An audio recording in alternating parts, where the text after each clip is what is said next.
Good morning, guys. Today I'm going to start with NPO. Yesterday I told you the meaning of NPO. They are the non-profit organization. Their main purpose is not to earn profit. They are running for the purpose of providing services to the society. So as you can see, 3 accounts we need to prepare in it. One is receipts and payment. It is based on the cash book. This is mentioned in your statement. Second, we will prepare the income and expenditure account. Third, we have to prepare the balance sheet. The balance sheet is to be prepared as on the opening and the closing dates. So this is about the intro of NPO, non-profit organization. So for that, some important items which we have to consider before starting the question. Some important items. The first one is subscription. Subscription क्या होता है? हिंदी में इसको बोलते हैं चंदा. चंदा मतलब जो एक एनजीओ एक एनपीओ कलेक्ट करती है from the general public. So it is an income. So subscription ये हमारी इनकम है. So it will be shown in the income and expenditure account in the credit side, because the income expenditure is prepared on the basis of profit and loss. Credit में सारी incomes. Next we have life membership fees. Life membership fees. If you want to join a club or if you want to join a NGO या you want to be the member of any NGO, तो आप जब पूरी life के लिए उसकी membership लेते हैं तो उसके लिए आपको एक ही बार पे करनी पड़ती है. That is called the life membership fees. किसी भी तरह की जो स्पेशल इनकम होगी एनजीओ को, that is known as the capital receipt and it will be shown in the balance sheet. जो इनकम और एक्सपेंडिचर अकाउंट है उसमें आपकी रेवेन्यू रिसिप्ट शो होती है एज जैसे प्रॉफिट एंड लॉस अकाउंट में रेवेन्यू रिसिप्ट शो होती थी. जो कैपिटल नेचर की रिसिप्ट्स होंगी वो स्पेशल काइंड की होंगी. That will be shown in the balance sheet as a liability. Now you said कि मैम लायबिलिटीज़ क्यों? लायबिलिटी इसलिए क्योंकि उन इनकम्स को एक एनजीओ अपनी लायबिलिटीज़ को पे ऑफ करने में यूटिलाइज करती है. So life membership fees is to be paid by once for the life. So it will be known as the capital receipt. So it will be shown in the liability side. Next we have endowment fund. Endowment fund क्या होता है? किसी भी gift की sense में कोई भी जब इनकम हमें एक स्पेशल पर्पस के लिए डिवोट की जाती है किसी पर्सन के द्वारा, it is called the endowment fund. This is also a special income for the NGO, so it will be recorded in the liability side. Next we have the entrance fees or admission fees. As you know, being a school student, जब आप school में entry करते हो that time you have to pay the interest fee और admission fees. और interest और admission fees आपको हर साल पे करनी पड़ती है. So this is an annual income for an NGO. So ये हमारी नॉर्मल या रिवेन्यू रिसिप्ट है. So it will be recorded in the income and expenditure account as my normal income. These are some terms. After that we have some more terms. Next one is donation. Donation is there are different kinds of donation. अब donation है किसी भी person ने पैसा donate किया तो obviously एक NGO के लिए इनकम होगी. Now there are two kinds of donation. One is specific donation. एक स्पेशल पर्पस के लिए जब डोनेशन मिली है कि एक बिल्डिंग को बनाने के लिए या एक एनजीओ को ओपन करने के लिए, so that special purpose donation will be recorded in the balance sheet as liability. And if any general donation receive, normally कोई डोनेशन मिली है तो उसको हम इनकम ट्रीट करेंगे. Next is legacy. Legacy is कि कोई एक पर्सन जो अपनी प्रॉपर्टी को, किसी भी प्रॉपर्टी को अपनी कंप्लीट विल किसी भी एनजीओ के नाम डोनेट कर देता है. So that legacy is called the will of any disease person, जिसका आगे पीछे कोई नहीं होता, वो अपना सारा पैसा एनजीओ में डोनेट कर देता है. So that is a special kind of income for the NGO. So it will be recorded in the liability as capital receipt. Next we have sale of old asset. अब asset है आपकी, कोई भी asset को बेचने पर obviously आपको या प्रॉफिट होगा या लॉस होगा. तो एसेट के बेचने पर जो प्रॉफिट होगा वो मेरी इनकम होगी और अगर लॉसेज होगा तो वो मेरे एक्सपेंडिचर होंगे. सो सेल ऑफ एसेट हमारे लिए रिसिप्ट्स होती हैं. It will be recorded in the receipts and payment and the profit and loss on the sale of asset will be recorded in the income and expenditure. Next is sale of old newspaper and sports material. It is my simple income कि आपके NGO में कुछ रद्दी पड़ी है newspaper की sense में, उसको आप सेल कर रहे हो तो वो मेरी नॉर्मल इनकम है. इनकम एंड एक्सपेंडिचर अकाउंट में इसको रिकॉर्ड किया जाएगा. Next is payment of honorarium. Honorarium is कि कंपनी अपने एम्प्लॉय से अदर किसी भी पर्सन को अगर कुछ फी पे करती है for their services, so that will be recorded as an expense और it will be recorded in the income and expenditure. So these are some special items या some important items related to the NGOs. So now I will start one question जिसमें से आपको highlight होगा how we have to prepare the income expenditure account. As you can see, the first illustration is on this illustration. You have to prepare the receipts on the basis of these information. आपको receipts और payment account बनाना है. Receipts जो मेरी income होती हैं, payments जो मेरे expenses होते हैं. And as I said you, receipts and payment account is completely based on the cash book. Cash book में डेबिट में इनकम आती है और क्रेडिट में आपके एक्सपेंसेस आते हैं. तो कोई भी इनकम और कोई भी एक्सपेंस जो एक एनजीओ ने किया है, that will be recorded in the receipts and payment account. So this is the information. On the basis of these information you have to prepare the receipts and payment account. अब एक बार आप first question को skip कर दीजिए, because receipts और payment account हम आगे questions करेंगे तो आपको इजीली बनाना आ जाएगा. तो हम लोग स्टार्ट करते हैं, क्योंकि आपको बहुत सारी टर्म्स ऐसी हैं, सब्सक्रिप्शन है, ये सब है जो आगे क्वेश्चंस में करेंगे उसके बाद आपको क्लियर होंगी. तो हम 2-3 क्वेश्चन कर लेंगे, उसके बाद मैं आपको रिसिप्ट्स और पेमेंट अकाउंट बनाना सिखाती हूँ. Now look at illustration number 2. This is the format of receipts and payment account. As you can see, debit में रिसिप्ट्स हैं, क्रेडिट में पेमेंट्स हैं. रिसिप्ट्स और पेमेंट अकाउंट में सबसे पहले दिया है 1 अप्रैल का cash. This is the opening balance. Then cash at bank. This is the opening balance of bank. तो as you can see, receipts और पेमेंट अकाउंट में सबसे पहले कैश और बैंक का ओपनिंग बैलेंस आता है. फिर जितनी भी रिसिप्ट्स हमें इस ईयर में हुई हैं, मतलब इनकम हमारी है, जैसे कि सब्सक्रिप्शन, चंदा मेरे लिए इनकम है, तो रिसिप्ट होगी. Receipts means the incomes, payments mean the expenses. So the receipts are subscription. Current year is 2019. So 18 is the previous year, 19 is the current year, 20 is the next year. इस तरह से आपको donation subscription दी है. Donation for building, entrance fees, life membership fee, interest, ये receipts हैं. अब आपने पेमेंट्स कौन कौन सी, एक्सपेंसेस किस लिए किए? Printing, stationery, lighting, rates, telephone, purchase of machinery, furniture, means all the necessary payments you made for any assets और एनी अदर थिंग. इसके बेसिस पर आपको बनाना है क्वेश्चन में इनकम एंड एक्सपेंडिचर अकाउंट.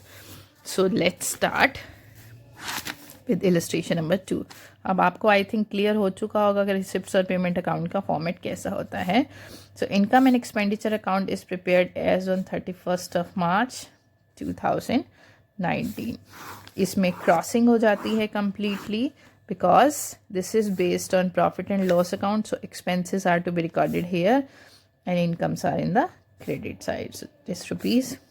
आप ये कह सकते हैं ये क्रॉस हो जाएगा रिसिप्ट्स क्रेडिट में और पेमेंट्स आपकी डेबिट में. तो start with the first one thing, cash in hand and cash at bank. अब आपको पता है जो रिसिप्ट्स और पेमेंट अकाउंट है उसमें सारी एसेट्स, लायबिलिटी सब कुछ मेंशन होगा. जैसे कि आपका कैश बुक में अगर आप एसेट्स परचेज करते थे तो वो भी रिकॉर्ड होती थी, लायबिलिटीज़ को पे ऑफ करते थे तो वो भी रिकॉर्ड होती थी. But in profit and loss account आप उसमें क्या करते थे, सिर्फ इनकम और एक्सपेंस रिकॉर्ड करते थे. So same as it is income expenditure में we have to record only the incomes and expenses, the revenue nature of income and expenses. So cash and bank, they are the part of your assets, so they will not recorded in this income and expenditure account. Next we have subscription. Now 3 years की subscription है 18, 19 and 20. You are preparing for 2019, so we have to write subscription as my income by subscription 19 की 225. Leave the 18 and 20. Then donation for building. As I said, this is a special donation, एक specific purpose के लिए, so it will be recorded in the liabilities. It will not be my normal income. ये capital receipt है.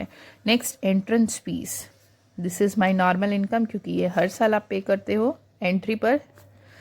Next is life membership fees. Again, this is a capital receipt क्योंकि पूरी life के लिए आप पे कर रहे हो, so it will not be recorded in the income expenditure account. Next, we have interest. Interest is my normal income. 18,000. Next we have the lockers rent. आपने बैंक में कोई लॉकर लिया हुआ है, उसके लिए आपको रेंट पे करना पड़ रहा है, सॉरी रेंट आपको रिसीव हो रहा है. इट इज़ 42,000 बिकॉज ये हमारा इनकम साइड में है. अब आइए पेमेंट्स पर.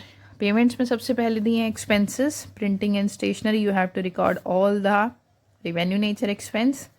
Then we have lighting 26,250. Then we have rent, telephone, postage, wages, insurance, premium, ये सभी आपके नॉर्मल हैं तो हम सभी लिखेंगे. Rates 17,000, telephone 2600, postage 2000, wages 88,000 and insurance 15,000. Next we have purchase of furniture, again this is my asset, तो ये एसेट में शो होगा. फिर है आपके पास 31 मार्च को closing balance of cash in bank, this is also the part of your asset. So on the basis of these receipts and payment I am going to find out the amount of profit और loss.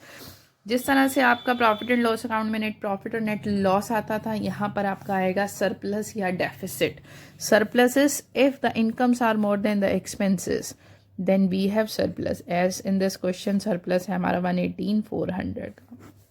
और अगर expenses are more than the income, then we have deficits.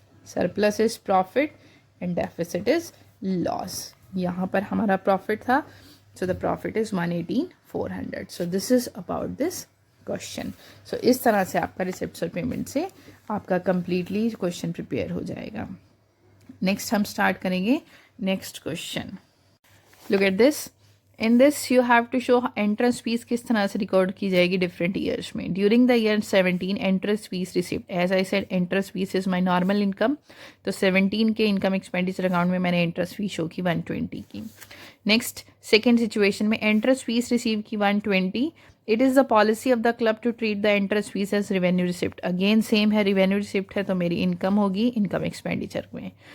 Third case entrance fees received 120. It is the policy of the club to treat entrance fees as capital receipt. जब वो entrance fees को capital receipt treat कर रहा है तो all the capital receipts are to be recorded in the balance sheet.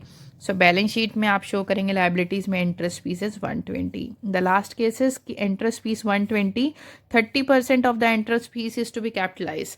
120 का 30% capital receipt है, 70% revenue receipt है. तो 120 का 70% रिवेन्यू है तो इनकम एक्सपेंडिचर में शो किया 84 and the 30% is 36. it will be recorded in the liability as the capital receipt. It's very simple. Now next term we have related to the funds. The funds are always the part of your liability. हम दो balance sheet बनाएंगे, as I told you, one is the opening, second is the closing. So all the adjustments are to be recorded always in the closing balance sheet. Closing means at the end of the year, it is suppose 31st March 2019. If any kind of fund is mentioned, the funds are always recorded in the liability side. और अगर fund से related आपको कोई भी income होगी तो आप fund में ही ऐड करेंगे, और अगर उस फंड से रिगार्डिंग कोई आपने एक्सपेंस किया तो फंड से ही लेस होगा. लाइक मेरे पास स्पोर्ट्स फंड है, स्पोर्ट्स फंड से रिलेटेड मुझे डोनेशन मिली या कोई भी इनकम रिसीव हुई तो उसी फंड में ऐड होगी. और अगर मैंने स्पोर्ट्स एक्सपेंसेस किए, प्राइजेस डिस्ट्रीब्यूट किए, कुछ भी ऐसा किया तो उसी फंड में से लेस हो जाएगा. So this is about the treatment of funds and they are always shown in the closing balance sheet. Look at how. Illustration number 4. Show how you will show these items in the balance sheet of a club as on 31st March 19. सबसे पहले हमारे पास है sports fund 2018 को 5 lakh rupees का. सो मैं इसी के नीचे शो कर रही हूँ. Firstly write down the funds in the liabilities, क्योंकि ये फंड रिवेन्यू कैपिटल रिसिप्ट्स है और इसको हमें यूटिलाइज करना है इसी पर्पज़ के लिए. Sports fund I can write 5 lakh. Next is 10% sports fund investment. You know, investment is my asset. Sports fund investment, it is of 5 lakh. Next we have interest received on the investment. Interest received, income in the sports fund. अब आप कहेंगे कि ma'am ये तो investment पर है, but ये हमारा फंड से रिलेटेड इन्वेस्टमेंट पर है, सो फंड में ही आपकी ऐड होगी 37,500. Next we have donation for sports fund. Donation again मेरी इनकम होती है, add in the fund, fund increase हो जाएगा 120 से. Next we have sports prizes awarded. अब प्राइसेस और एक्सपेंसेस ऑन स्पोर्ट इवेंट, ये दोनों अगर आप देंगे तो आपका फंड रिड्यूस हो जाएगा. Price awarded 1 lakh minus expenses also minus 15,000. So this is about this question. One more thing, हमने 11th में किया था, जब कभी भी किसी चीज़ के आगे आपको रेट ऑफ इंटरेस्ट मेंशन होती है तो it is compulsory for you to find out the interest. अब 5 लाख मैंने इन्वेस्ट किया था, उसके ऊपर मुझे 10% से इंटरेस्ट मिलना है। 5 लाख के ऊपर 10% इंटरेस्ट कितना बनता है? 50,000 का interest on investment, but we received only 37,500 as interest on investment. तो 37,500 मिला है, अभी पेंडिंग कितना है?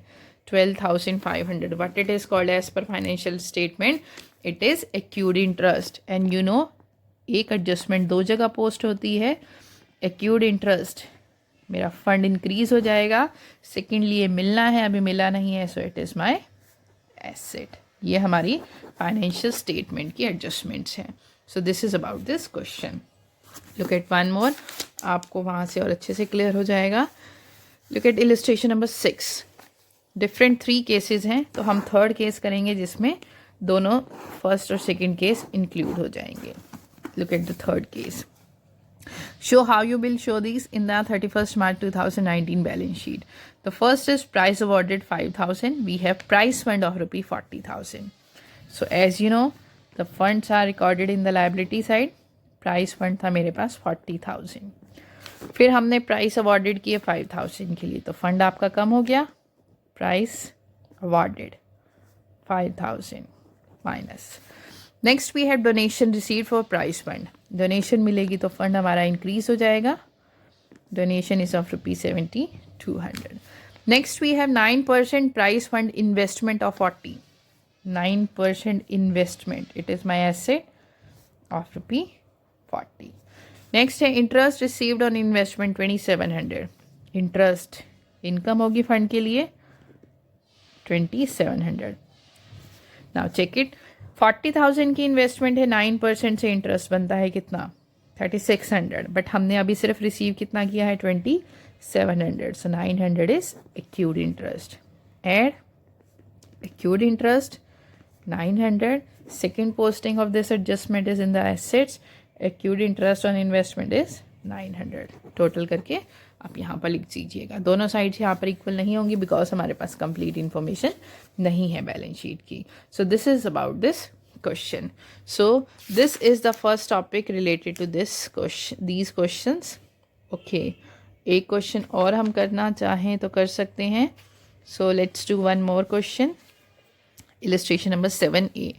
How you will deal with the following items while preparing the income and expenditure for the year ending and its balance sheet as on 31st of March.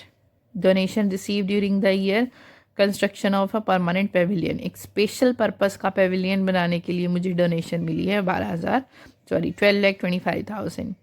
Expenses incurred on 31st March on its construction. इसकी construction पर expense हुए हमारे 10,80,000. Total estimated expenditure, total हमने estimate लगाया pavilion की construction पर expense होगा 25 lakh rupees का. Then we have tournament fund. This is another different thing. Subscription for tournament receive during the year 210.